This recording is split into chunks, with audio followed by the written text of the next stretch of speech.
At dawn on an Australian beach, a stranger sat with his back against a seawall, dressed for the city and already beyond help. In a hidden pocket, police would later find two Persian words that seemed to speak for the dead. Tamam Shud, it is finished. The man had no name, no wallet, no money, no papers. Almost every label had been cut from his clothes with deliberate care.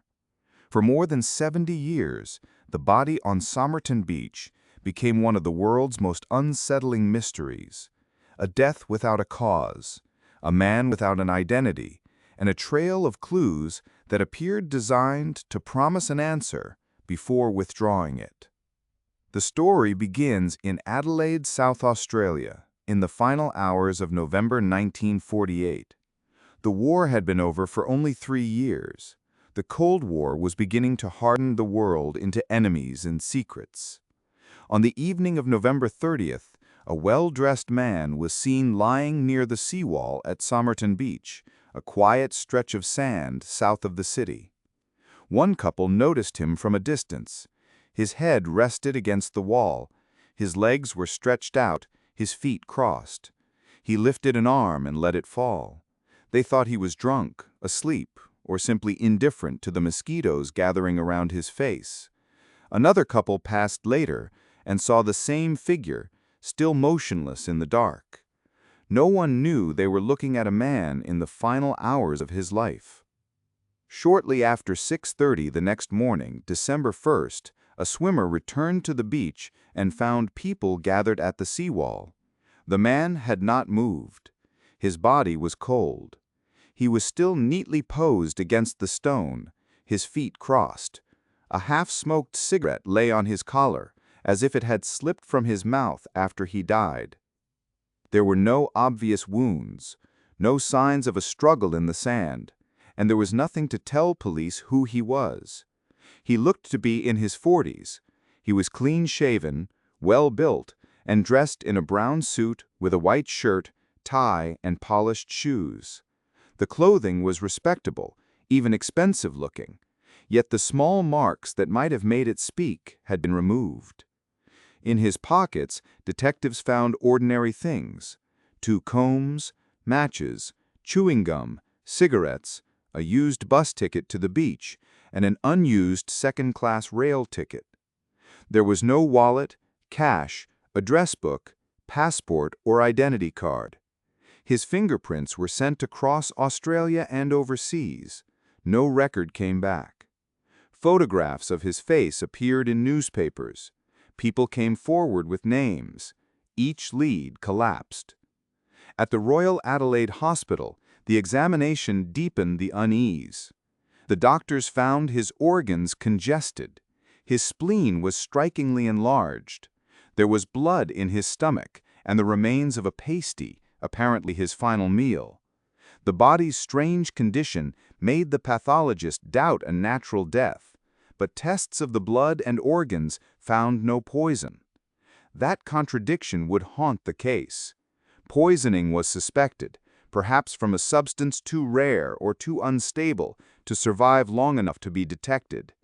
Some medical experts considered cardiac glycosides, such as digitalis or strophanthin, compounds capable of damaging the heart and potentially disappearing from the evidence. But nobody proved poison had been used. Nobody proved murder. Nobody proved suicide. The official cause of death remained unknown. Then police found the suitcase. It had been left in the cloakroom at Adelaide Railway Station on the day before the body was discovered. Inside were clothing, a shaving brush, boot polish, a knife, thread, and other practical belongings. Many labels were missing. A few remaining tags carried variations of one name: Keen, Kane, or T. Keen. For a moment, it seemed like the breakthrough detectives needed. It was not. No missing man named Keen fit the dead stranger. The suitcase contained a reel of unusual orange thread matching repairs in his trousers. It linked the luggage to the body, but not the body to a life. Even the name might have been borrowed, inherited, or planted. The stranger remained a blank space surrounded by possessions. Months passed. Then, in 1949, an examiner rechecked the clothing and noticed a tiny pocket sewn deep into the waistband of the trousers. It was the sort of pocket once meant for a fob watch. Inside was a narrow strip of paper rolled tightly into a small cylinder. The printed words were Tamam Shud, Persian for ended or finished. The phrase came from the closing page of a celebrated book of verse, the Rubaiyat of Omar Khayyam, in Edward Fitzgerald's English translation. It was not a handwritten goodbye. It was a fragment deliberately cut from a book and hidden close to the body. The words were simultaneously poetic and chilling. "It is finished" could sound like a final message from a man who had chosen to die. Or it could be nothing more than a scrap someone kept for private reasons.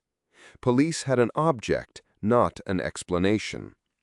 They released an image of the fragment and searched for the particular edition of the Rubaiyat from which it had been torn. In July 1949, a Glenelg man handed detectives a copy of the Rubaiyat that had been found in the back of a car near the beach. Its last page was exactly the piece that bore the words Tamam Shud. The match was exact. At last, police held the book connected to the stranger's hidden paper. But the book did not solve the mystery. It made it stranger. On its rear cover, investigators found faint impressions and penciled capital letters arranged in 5 uneven lines. The second line had been crossed out. Under or near the letters was an unlisted telephone number. The marks looked like a cipher, the kind of clue that invites 1,000 stories before it yields a single fact. The letters were sent to intelligence specialists. They could not decrypt them. The text was too short for reliable analysis. It did not behave like a simple substitution code. One suggestion was that it might be an acrostic, the first letters of words in a poem, a private note, or a mnemonic known only to its writer. Decades later, no solution has gained acceptance. The code has never been convincingly read. The telephone number led police to a young nurse who lived only a short walk from Somerton Beach. At the time, she was shielded in public accounts by pseudonyms. She is now known as Jessica Ellen Thompson. When detectives visited, she said she did not know the dead man, yet she admitted she had once given a copy of the Rubaiyat to a former acquaintance from the war, Alfred Boxall. That lead flared, then died.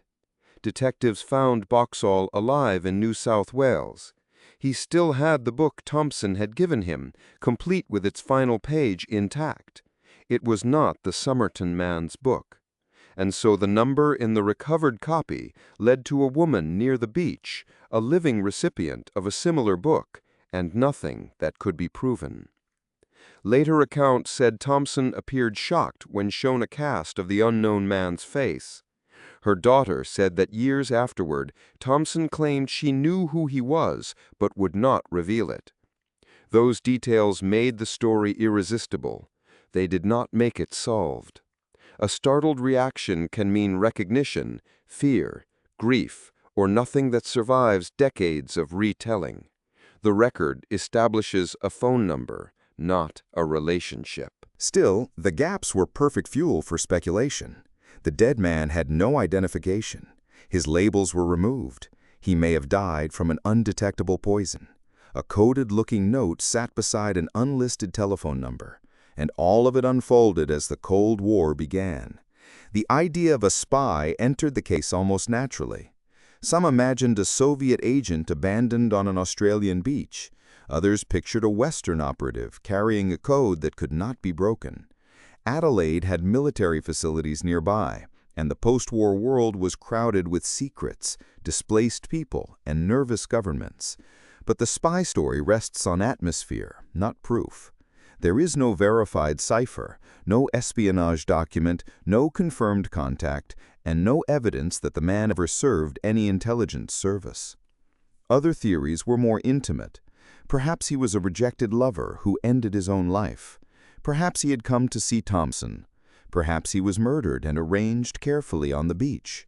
Some focused on his unusually developed calves and distinctive feet, proposing that he had been a dancer.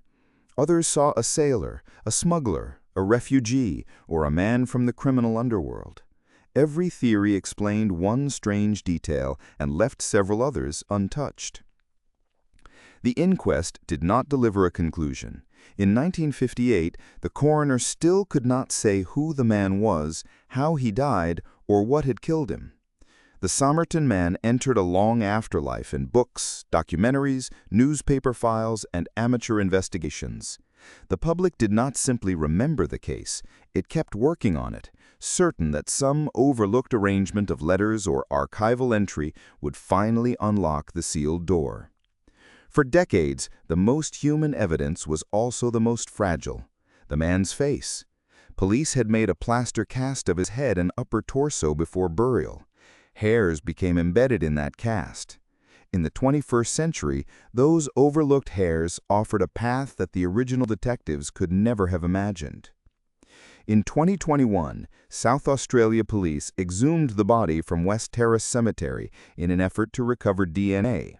Separately, University of Adelaide researcher Derek Abbott had spent years pursuing genetic work from hairs preserved in the old face mask. He joined forces with American forensic genealogist Colleen Fitzpatrick.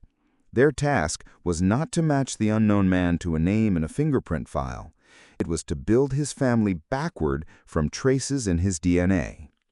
The process followed distant genetic connections through genealogy databases. A DNA profile from the hair was compared with relatives who had voluntarily uploaded genetic data. From those matches, Abbott and Fitzpatrick built a family tree containing more than 4,000 people. They traced lines outward, then inward again, seeking the one person whose place in the tree fit both sides of the genetic evidence. In July 2022, they announced the name they believed they had found: Carl Webb, known as Charles, born in Melbourne in 1905. Webb was an electrical engineer and instrument maker. He had disappeared from the documentary record after the 1940s. The researcher said the result triangulated through distant relatives on both his paternal and maternal lines.